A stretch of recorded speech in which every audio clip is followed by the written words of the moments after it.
இந்த உழைக்கும் மகளிர் தினத்துடைய வரலாறு அப்படின்னு பார்க்கும்போது நெசவு தொழில் செய்துட்டு இருந்த நியூயார்க் நகரம்ங்கிறது ஒரு இண்டஸ்ட்ரியலிஸ்ட் சிட்டி. அது இப்போ அங்க அதிகப்படியான நேரத்துல உழைக்க சொல்லியும் குறைவான சம்பளம் கொடுத்ததுக்கு எதிர்த்து போராடுறாங்க. ஒரே நாள்ல 15,000த்திற்கும் மேற்பட்ட பெண்கள் ஒன்று கூடி போராட்டம் நடத்துறாங்க. அதனுடைய விளைவா அங்க அரசாங்கம் பணிந்து அவங்களுக்கு பதில் சொல்லுது.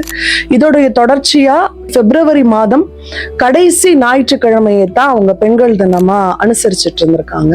இந்த மகளிர் தினம்ங்கிறது ஒவ்வொரு நாட்டிலையும் கொண்டாடப்படணும்னு சொல்லி அவங்க சொல்றாங்க. ஆனா அந்த மார்ச் 8ங்கிற தேதியை அவங்க கொண்டு வரல.